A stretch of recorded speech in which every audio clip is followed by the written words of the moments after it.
Karibu Connect Safari Channel, na leo tutaangazia mto uliopo katikati kusini mwa Tanzania, ambapo mto ni mkubwa uliobeba historia, maisha, mazingira na matumaini ya maelfu ya watu.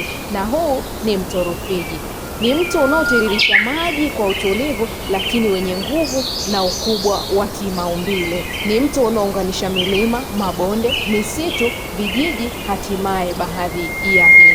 Na leo tusafiri kwa kina katika historia yake, chimbuko lake, mazingira yake, jamii zinazoishi karibu na mto huu, shughuli zinazofanyika, changamoto zinazoukabili na mikakati ya uhifadhi. Karibu kwenye safari hii tuweze kugundua mto Rufiji. Mto Rufiji ni moja ya mifumo ya maji ya zamani zaidi nchini Tanzania. Kwa miongo na karne nyingi umechukua jukumu muhimu katika maisha ya jamii za asili: uvuvi wa jadi, kilimo cha mabondeni, usafirishaji wa zamani. Delta yake kubwa imekuwa sehemu muhimu ya ikolojia ya Afrika Mashariki. Katika historia ya eneo la Pwani, mto huu huathiri biashara, mawasiliano ya barabara na maeneo ya pwani. Mto Rufiji hauanzi kama mto mmoja tu moja kwa moja, unaundwa na muunganiko: mto Kilombero, mto Liwegu. Mito hii hukutana na kuunda mfumo mkubwa wa maji unaoitwa mto Rufiji. Baada ya kupita katika maeneo mbalimbali, mto huu huingia delta ya Rufiji kisha kumwaga maji yake katika bahari ya Hindi. Delta hii ni mojawapo ya delta kubwa zaidi Afrika Mashariki na ina mchango mkubwa kwenye uchumi. Mto Rufiji una urefu takriban kilomita 600. Ni miongoni mwa mto mkubwa nchini Tanzania kwa mtiririko wa maji na ukubwa wa bonde lake. Bonde Rufiji lina eneo kubwa linalokusanya maji ya mvua kutoka maeneo ya nyanda za juu. Sasa tuangazie mazingira yake.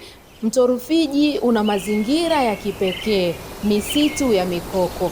Karibu na delta kuna misitu ya mikoko inayounda pwani dhidi ya mmomonyoko wa ardhi. Maeneo ya uvuvi.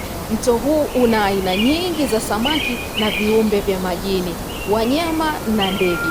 Ni makazi ya ndege wengi, viboko na wanyama wengine wa majini. Mabonde yenye rutuba. Maeneo ya karibu na mto Rufiji hutumika kama kilimo cha mazao mbalimbali.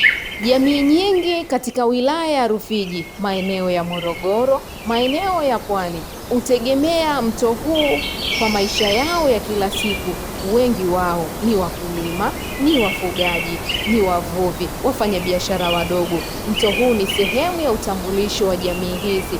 Karibu na mto Rufiji hufanyika shughuli mbalimbali kama vile uvuvi, ni chanzo kikuu cha chakula na kipato, kilimo cha umwagiliaji, matumizi ya maji ya mto huu kwa mazao, utalii wa mazingira. Delta ya Rufiji huvutia watalii kutokana na uzuri wake wa asili. Biashara, bidhaa za kilimo na uvuvi huuzwa masoko ya karibu. Delta ya Rufiji ni eneo lenye mandhari kubwa sana. Ina samaki nyingi, ina ndege wa majini, ina mimea ya mikoko, ina viumbe vya kipekee na vya mazingira ya delta. Hii inafanya eneo hili kuwa muhimu sana kwenye uhifadhi wa mazingira.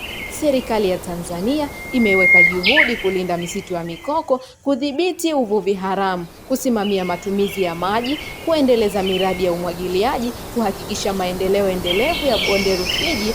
Lengo ni kuhakikisha mto unadumu kwa muda mrefu kwa ajili ya vizazi vijavyo. Mto Rufiji unakabiliwa na changamoto hizi hapa: mabadiliko ya tabia nchi, mafuriko wakati wa mvua nyingi, uharibifu wa mikoko, uchafuzi wa maji, shughuli zisizoendelevu. Changamoto hizi zinaweza kuathiri jamii na mazingira yake.